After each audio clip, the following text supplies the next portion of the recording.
50일 예수동행학교에 오신 모든 분들을 진심으로 환영하고 또 축복합니다. 우리 다 함께 사도신경을 고백하겠습니다. 나는 전능하신 아버지 하나님, 천지의 창조주를 믿습니다. 나는 그의 유일하신 아들 우리 주 예수 그리스도를 믿습니다. 그는 성령으로 잉태되어 동정녀 마리아에게서 나시고 본디오 빌라도에게 고난을 받아 십자가에 못 박혀 죽으시고 장사된 지 사흘 만에 죽은 자 가운데서 다시 살아나셨으며 하늘에 오르시어 전능하신 아버지 하나님 우편에 앉아 계시다가 거기로부터 살아있는 자와 죽은 자를 심판하러 오십니다. 나는 성령을 믿으며 거룩한 공교회와 성도의 교제와 죄를 용서받는 것과 몸의 부활과 영생을 믿습니다. 아멘. 우리 함께 찬양 드리도록 하겠습니다. 찬송가 384장입니다.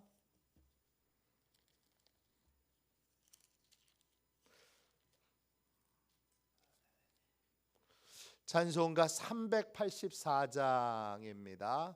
우리 함께 찬양하겠습니다. 나의 갈 길 다가도록 예수 인도하시니 내 주 안에 있는 긍휼 어찌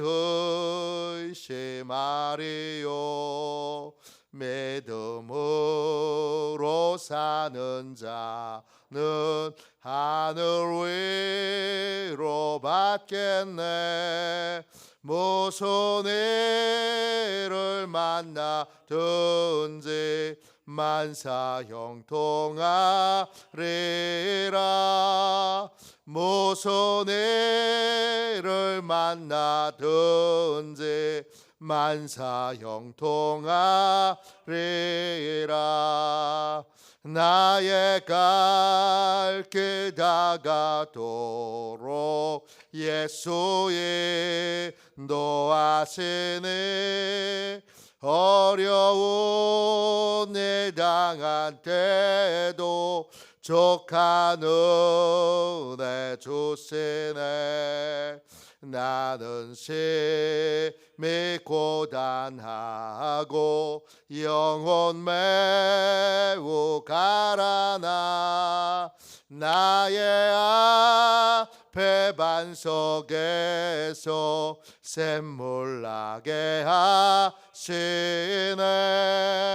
나의 앞에 반석에서 샘물 나게 하시네. 나의 갈 길 다가도록 예수 인도하시니 그의 사랑 어찌 큰지 말로 할 수 없도다. 성령 감화 받은 영혼 하늘 날아갈 때에 영영 부를 나의 찬송 예수 인도하셨네. 영영 부를 나의 찬송 예수 인도하셨네.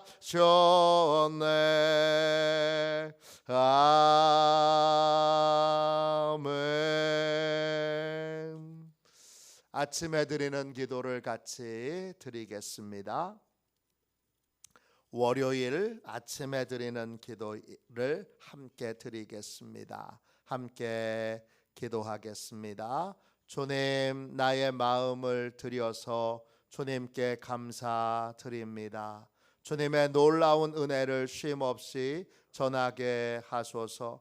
자비로운 주님, 이 시간 제게 임재해 주셔서 제 마음에 기쁨과 평안을 가득 부어주시고 제 모든 길을 인도하셔서 오늘 하루의 시간이 주님의 사명을 이루는 복된 날이 되길 원합니다. 예수 그리스도의 이름으로 기도합니다. 아멘. 하나님 말씀을 같이 보겠습니다. 요한복음 21장 19절부터 22절까지 말씀입니다. 요한복음 21장 19절부터 22절까지 말씀입니다. 우리 귀한 말씀을 같은 목소리로 함께 읽겠습니다. 같이 읽습니다.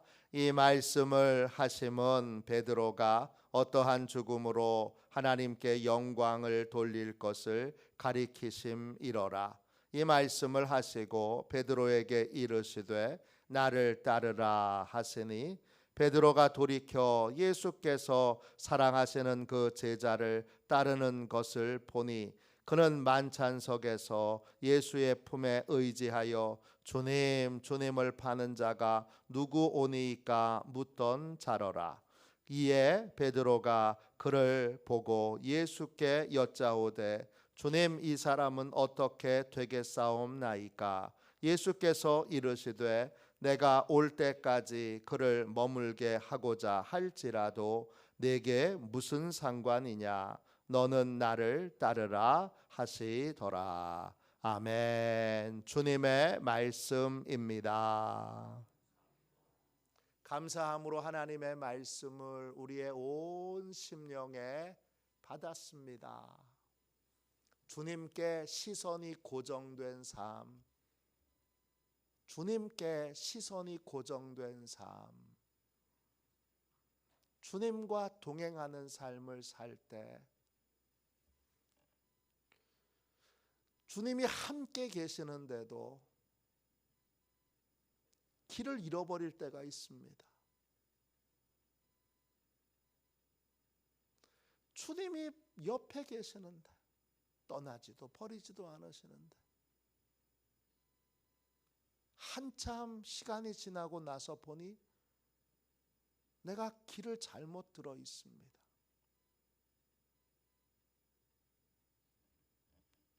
가지 말아야 될 길을 가고 있습니다. 하지 말아야 될 일들을 했습니다. 그래서 막다른 길에 서 있는 나를 보게 됩니다. 왜 그렇죠? 뭐가 문제죠? 주님과 동행하는 삶을 살 때 우리는 우리의 시선을 주님께 고정해야 합니다. 우리의 눈이 항상 주님께로 향해 있어야 합니다. 주님께 시선이 고정되지 않고 선택하고 결정한 모든 일에 길을 잃어버리는 요소들이 있습니다. 체면 때문에 주님이 하지 말라고 하시는데 체면 때문에 또 상대방이 해주는 달콤한 말 때문에 또 그냥 하고 싶어서 이 모든 일들이 다 길을 잃어버리게 만듭니다. 주님과 동행하는 삶에서 길을 잃어버리지 않으려면 항상 시선을 주님께 고정해야 합니다. 목사인 저도 부끄럽지만 길을 잃어버릴 때가 종종 있습니다. 돌이켜보면 뭐가 문제였나? 그 길이 맞는 길인 줄 알고 막 달려갔는데 가서 보니까 길이 잘못되어 있습니다. 목사가 길을 잃으면 그것처럼 위험한 게 없습니다. 목사는 혼자가 아니라 수많은 성도들과 함께 있기에 그래서 목사는 길을 잃어버리면 안 됩니다. 근데 체면 때문에 또 달콤한 말 때문에 또 그게 맞는 것 같아서, 그게 옳은 것 같아서, 뭐 기타 등등 많은 상황에서 나중에 보니까 내가 길을 잃었구나 이런 생각이 들 때가 있습니다. 이제 그 수많은 실수를 반복하며 목사가 냉정하게 굴 때 여러분 상처받지 마십시오. 여러분이 좋고 선한 의도로 어떤 걸 얘기했는데 목사가 냉랭합니다. 그거를 목사님이 내 말을 무시했어 이렇게 생각을 하면 큰 상처가 됩니다. 그러지 마십시오. 목사가 지금 주님께 시선을 고정하고 있는데 주님의 종이잖아요. 종놈이 뭘 스스로 혼자 결정할 수 있습니까? 상처받는 대부분의 사람들은 목사가 종놈이라는 걸 잊어버려요. 내가 종입니다. 그리고 길을 잃어버리면 안 됩니다. 왜? 주님의 교회고 여러분은 주님의 양이니까. 주님이 허락하시지 않으면 선한 의도로 얘기하시고 좋은 의미로 얘기하시고 했는데 목사가 냉랭한 건 주님의 허락이 안 떨어진 겁니다. 그걸 냉랭하게 잘 그렇게 물론 더 부드럽게 말씀을 드리고 표현을 하지만 상대방은 거절하는 의도를 아니까 목사님이 냉랭하게 하셨어 그렇게 착각에 빠집니다. 그렇게 하지 마십시오. 목사는 종입니다. 그러면 예수님이 허락하셔야 하는 겁니다. 내 마음대로 결정했다가 내가 책임질 수 없잖아요. 그걸 어떻게 책임질 거예요? 주님이 책임져 주셔야 하는데 그러면 주님이 허락하실 때만 움직일 수밖에 없는 겁니다. 그래서 좋은 의도로 선한 뜻으로 많은 걸 제안해요. 또 교회를 잘 모르면 잘 모르는 분들 중에는 목사님이 다 일일이 다 결정하는 줄 알아요. 주님이 결정하시는 거예요. 그래서 거절하면 사신자 같은 경우에는 그건 안 됩니다. 이렇게 부드럽게 얘기해도 못 받아들이는 분들이 많아요. 할 수 없어요. 그러면 못 받아들이는 거에 대해서 그렇다고 내가 그분의 뜻을 받아들이면 그럼 주님께 불순종하는 건데 그럼 교회 전체를 혼란의 송두리 속으로 혼란한 상황으로 몰고 가는 건데 그걸 어떻게 하겠습니까? 그분이 그것 때문에 상처받고 떠나면 아쉽지만 어쩔 수 없습니다. 그걸 제가 지금까지 많은 실수를 통해서 배운 겁니다. 안 되는 건 안 되는 겁니다. 왜? 주님이 주인이시니까요. 오늘 말씀을 보십시오. 주님이 베드로에게 마지막 말씀을 하십니다. 19절입니다. 이 말씀을 하심은 베드로가 어떠한 죽음으로 하나님께 영광을 돌릴 것을 가리키심이로라. 이 말씀을 하시고 베드로에게 이르시되 나를 따르라 하시니 주님께서 베드로에게 마지막 말씀을 주십니다. 나를 따르라. 따른다 이 말이 헬라어로 아콜루테오입니다. 뜻은 본받다, 함께하다, 참여하다 이런 뜻입니다. 주님을 따르는 건 세 가지입니다. 세 가지 삶을 사는 거예요. 주님을 본받는 삶을 사는 거고 또 주님이 나와 늘 함께 계신다는 걸 의식하며 사는 거고 그리고 주님이 맡기신 일, 주님이 맡기신 명령에 순종하는 삶을 사는 거예요. 이게 따르는 거예요. 이 나를 따르라 이 말은 원래 제자들을 부르실 때 제자들을 초대할 때 주님이 쓰시던 말씀이에요. 주님이 빌립을 제자로 부르실 때도 나를 따르라 그렇게 명령하셨어요.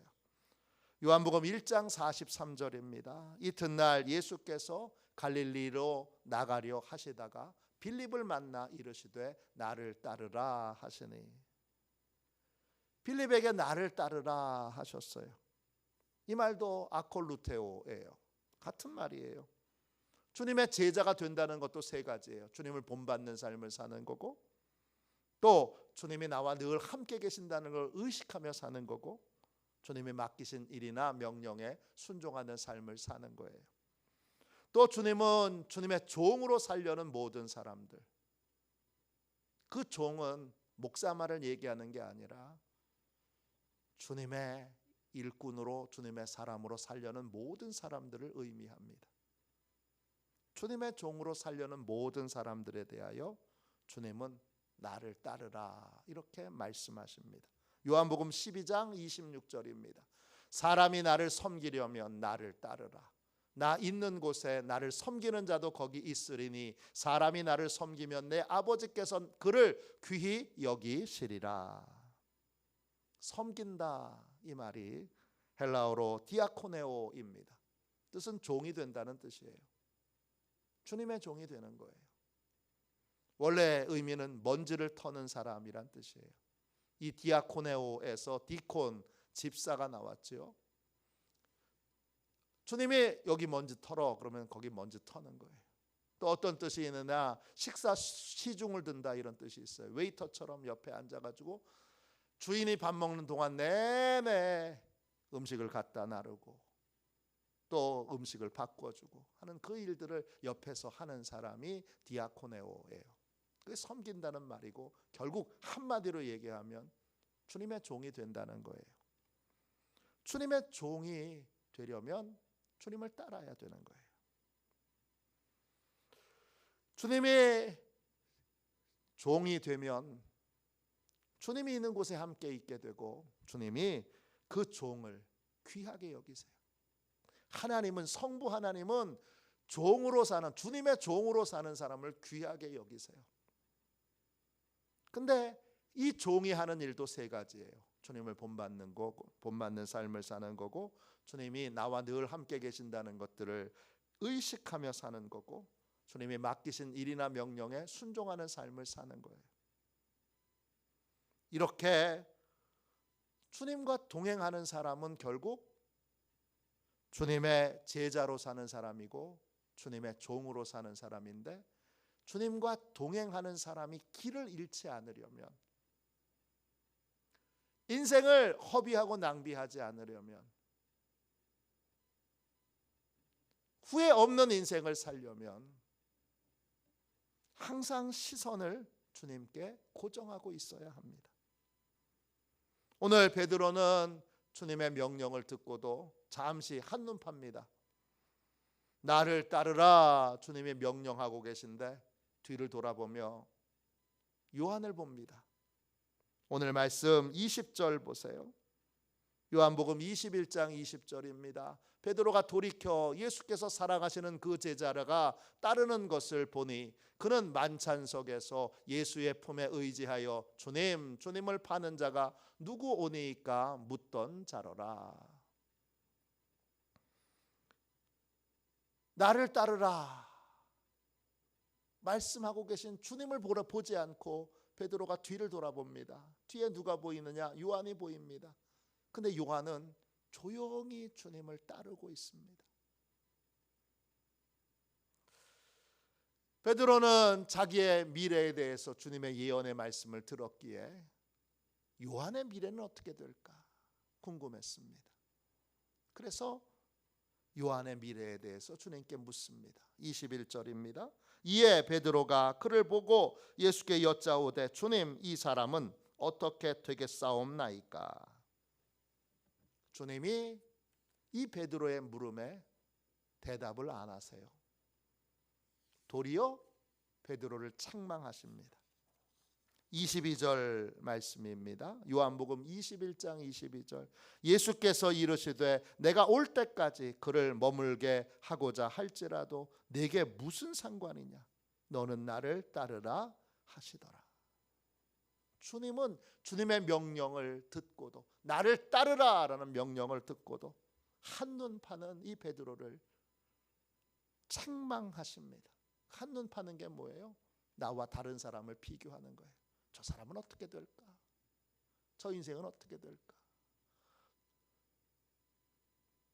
저 사람은 어떻게 될까? 저 인생은 어떻게 될까? 시선이 어디가 있는 거예요? 다른 사람에 가 있는 거예요. 오늘 주님의 말씀을 들을 때도 이거 김 집사가 들어야 될 말씀인데 하필 오늘 빠졌네. 시선이 지금 딴 데 가 있는 겁니다. 이 말씀 우리 남편이 들어야 되는데 이거 남편이 들어야 이거 회개하고 고칠 텐데 오늘 남편이 강팍한 인간이 오늘 빠졌네. 이게 시선이 다른 데 가 있는 겁니다. 주님을 따르려면 시선이 주님께 고정되어 있어야 합니다. 다른 사람은요, 순종하려고 주님께서 명령할 때마다 꼭 그렇게 되묻는 분이 있어요. 다른 사람은요. 이번에 집사님이 권사님이 되셔야 돼요. 다른 누구도 있는데요. 다른 누구도 있는데요. 왜 하필을 저예요? 시선이 다 딴 데가 있는 겁니다. 주님께 시선이 고정되어야 합니다. 주님이 함께 계시는 걸 늘 느끼며 주님의 임재 가운데 삶을 살려면 시선이 주님께 고정되어 있어야 합니다. 주님이 내 인생에 가장 중요한 분이시라면, 그리고 주님을 정말 본받는 삶을 살길 원한다면 시선이 주님께 고정되어 있어야 합니다. 주님이 늘 나와 함께 계시는 것을 느끼며 살길 원하면 시선이 주님께 고정되어 있어야 합니다. 주님이 맡기신 일들을 잘 감당하려면 시선이 주님께 고정되어 있어야 합니다. 주님의 명령에 순종하려면 시선이 주님께 고정되어 있어야 합니다. 주님께 시선이 고정된 사람에게는 거룩한 습관이 하나 있습니다. 말을 하기 전에, 중요한 걸 결정하기 전에, 행동하기 전에 항상 이렇게 질문합니다. 예수님이라면 어떻게 하셨을까? 영어로 What would Jesus do? 젊은이들은 약자로 WWJD. 이 말은 1896년 찰스 쉘던이라고 하는 목사님이 소설책을 쓰셨는데 책 제목이 예수의 발자취를 따라서, 영어로 In His Step이라고 하는 소설을 썼습니다. 그 소설의 부제목이에요. 근데 나중에는 이 제목이 예수님이라면 어떻게 하셨을까? 이 제목이 더 유명해져서 아예 소설 제목이 예수님이라면 어떻게 하셨을까? 이런 제목으로 제목 자체가 바뀌었습니다. 이 소설은 이런 내용을 담고 있어요. 레이몬드 제일 장로교회에 거룩한 주일 예배를 드리고 있는데 이제 예배가 끝날 즈음에 성가대가 이제 마지막 찬양을 부르면 예배가 끝나는데 아주 남루한 복장의 한 남자가 예배당 문을 열고 쪼벅쪼벅 가운데 통로로 걸어옵니다. 사람들이 쳐다보면서 저 사람 뭐야? 근데 이 사람이 무례한 태도를 보이지는 않습니다. 그래서 두벅저벅 걸어와서 강단 앞에 섭니다. 이 앞에 서는 거예요. 그리고 목사님을 한번 보고 또 성도들을 한번 쭉 본 다음에 떨리는 목소리로 이렇게 말합니다. 몇 달 전 저는 인쇄공이었습니다.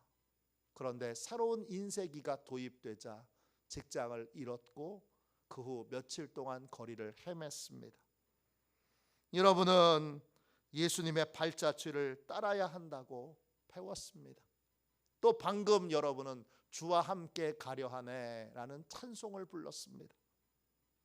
주님을 따른다는 것은 도대체 어떤 의미인가요? 이 말을 하고 그 남자는 그 자리에서 그냥 실신하여 쓰러졌습니다. 며칠 후 그 남자는 죽었습니다. 이 사건은 교회 전체에 큰 충격을 줍니다.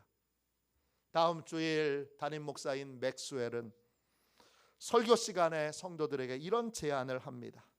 앞으로 1년 동안 우리는 예수님이라면 어떻게 하실까라는 질문을 하지 않고는 어떤 결정도 하지 않겠다고 서약합시다. 그렇게 결심한 사람들이 예배 끝나고 모임을 갖기 시작합니다. 그 모임에 모인 사람들은 예수님이라면 어떻게 하실까? 이 질문으로 한 주간을 삽니다. 그런 다음에 자신에게 그 한 주간 동안 어떤 일이 있었는지를 간증하기 시작합니다.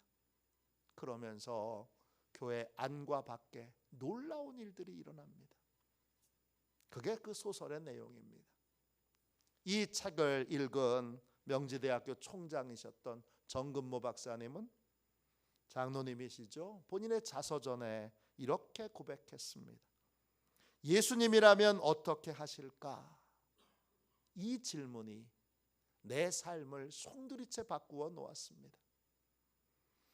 주님께 시선이 고정된 사람은 항상 예수님이라면 어떻게 하실까? 이걸 물으며 주님을 본받는 삶을 삽니다. 주님께 시선이 고정된 사람은 예수님이라면 어떻게 하실까? 이걸 물으며 늘 주님을 생각합니다. 주님께 시선이 고정된 사람은 예수님이라면 어떻게 하실까? 이 질문으로 주님이 맡기신 일을 주님의 방법대로, 주님의 뜻대로 행합니다. 우리는 수시로 이 질문을 하면서 자연히 우리의 시선을 주님께 고정해야 합니다. 예수 믿는 사람들은 회식이 참 힘들죠. 이제 회식 문화가 우리나라도 많이 바뀌었는데 80년대, 90년대만 돼도 회식은 술자리였습니다. 그래서 예수 믿는 사람들이 어려움을 겪을 때가 참 많았습니다. 어느 집사님이 회식 자리에서 상사가 술을 권하는데 저 예수 믿어서 술 못 먹습니다. 그랬더니 부하 직원들 앞에서 이 상사가 이 집사님의 뺨을 후드려 쳤습니다. 나이도 있는데, 처자식도 있는데, 그리고 다 부하 직원들인데 뺨을 맞았습니다. 집에 돌아와서 생각해 보니 야, 내가 먹고 살려고 뺨까지 맞아야 되나? 너무 창피했고 너무 분했습니다. 너무 분해서 며칠 결근했습니다. 회사 갈 자신이 없습니다. 도저히 안 되겠다. 사표 내야지. 그리고 사표를 썼습니다. 근데 마침 오래전에 결심했던 생각이 떠올랐습니다. 전에 하나님의 은혜를 체험하고 중요한 일을 결정할 때는 반드시 기도하고 결정하기로 결심했던 게 떠오른 겁니다. 이 결심이 맞는지 주님께 허락을 받기 위해 산기도를 갑니다. 기도하려고 산에 올라갔는데 좀처럼 기도의 줄기가 잡히질 않습니다. 뺨 맞은 게 자꾸 떠올라서 서럽습니다. 분합니다. 지가 뭔데? 직장 상사일 뿐인데 내 뺨을 때려? 또 직장에서 지금 이제 사표를 던지면 이 미래는 어떻게 될 건가? 애들도 키워야 되는데 어떻게 먹고 살지? 별별 생각이 마음에 요동을 쳤습니다. 기도의 줄기를 잡기 위해 애쓰던 중에 그 마음에 잔잔한 주님의 음성이 들렸습니다. 사랑하는 아들아, 너는 겨우 뺨 한 대 맞은 것으로 그렇게 분하고 억울해하느냐? 나는 모든 이에게 멸시천대와 고난을 받았고 널 위해 십자가를 쳤다. 널 위해 십자가를 쳤다. 그 말이 가슴에 훅 들어왔습니다. 창피했습니다. 산에서 내려오면서 주님의 십자가 고난을 생각하고 자존심 버리기로 결정했습니다. 그래, 다시 출근하자. 내가 뭐라고. 다음 날 출근했습니다. 그런데 결근하는 동안에 회사에 엄청난 일이 일어났습니다. 그를 때린 직장 상사를 같이 있던 부하 직원들이, 후배 직원들이 다 고발해 버렸습니다. 그래서 뺨을 때렸다는 이유로 이 직장 상사는 징계에 처해져 있었습니다. 그 소식을 들은 집사님은 잘 됐다 이런 마음도 있지만, 이럴 때 주님이라면 어떻게 하셨을까, 이걸 생각해 보게 됐습니다. 주님이라면 진심으로 용서했을 것 같습니다. 그래서 주님의 인도를 따라서 뺨을 맞은 이 집사님이 뺨을 때린 직장 상사 구명운동을 펼치게 됐습니다. 회사에서는 피해 당사자가 앞장서서 직장 상사 구명운동을 펼치니까 자연스럽게 큰일은 아니었나 보다 이렇게 결론을 내리고 상사에게 내리려고 했던 중징계를 철회했습니다. 집사님의 뺨을 때렸던 그 직장 상사는 그리스도인에 대하여 편견을 가지고 있는 사람입니다. 그런데 집사님의 사랑으로, 용서로 직장에서 잘리지 않게 되자 그리스도인에 대한 아주 지나친 그 편견들을 버리게 됐습니다. 그리스도인이 나쁜 사람만 있는 건 아니구만, 정말 좋은 사람이 있구나. 얼마 후 이 집사님의 인도로 교회도 나가게 됐습니다. 시선을 주님께 고정하고 주님의 말씀을 따랐더니 완전한 승리, 영혼을 구원하는 승리를 얻게 됐습니다. 주님과 동행하는 사람은 시선을 주님께 고정합니다. 무슨 일을 만나든지 예수님이라면 어떻게 하실까, 이렇게 질문하고 예수님을 따르는 삶을 삽니다. 주님과 동행하는 사람은 주님을 따르는 삶, 주님의 종된 삶을 살기에 그가 지나간 자리에는 그리스도의 향기가 납니다. 그리고 주님의 아름다운 사랑의 모습이 나타납니다. 주님과 동행하는 삶은 결국 시선 싸움입니다. 딴 데 시선을 둘 거냐, 주님께 시선을 둘 거냐. 이 싸움에서 승리하는 자가 결국 주님과 동행하는 삶을 삽니다. 저와 여러분 모두 시선을 주님께 고정하고 주님을 따르는 복된 삶을 사시기를 주님의 이름으로 축원합니다. 기도하겠습니다. 가슴에 손을 얹고 기도합시다. 자비로우신 주님, 주님은 주님께 시선을 고정하라고 말씀하시지만 저희는 자꾸 헛된 것에 한눈을 팝니다. 주여, 헛된 것에서 저희의 시선을 돌려주시고 항상 주님께 시선을 고정하는 삶을 살도록 은혜 베풀어 주시옵소서. 주님만 바라보고 주님만 본받기 원합니다. 예수님이라면 어떻게 하실까 물으며 주님이 늘 함께 계시는 것을 기억하게 하여 주시고 주님이 맡기신 모든 일들을 전심으로 주님의 방법으로 행하게 하여 주옵소서. 오직 주님만 바라보는 믿음의 삶을 살게 하셔서 풍성한 은혜가 있는 삶, 시온의 대로를 걷는 인생 되도록 시온의 모든 가족들을 축복하여 주옵소서. 예수님의 이름으로 간절히 기도하옵나이다. 아멘. 주기도문 하겠습니다. 하늘에 계신 우리 아버지, 아버지의 이름을 거룩하게 하시며 아버지의 나라가 오게 하시며 아버지의 뜻이 하늘에서와 같이 땅에서도 이루어지게 하소서. 오늘 우리에게 일용할 양식을 주시고 우리가 우리에게 잘못한 사람을 용서하여 준 것 같이 우리 죄를 용서하여 주시고 우리를 시험에 빠지지 않게 하시고 악에서 구하소서. 나라와 권능과 영광이 영원히 아버지의 것입니다. 아멘. 우리 두 손 들고 함께 주님 3번 부르짖어 간절히 하나님 앞에 기도하겠습니다. 기도합니다. 주여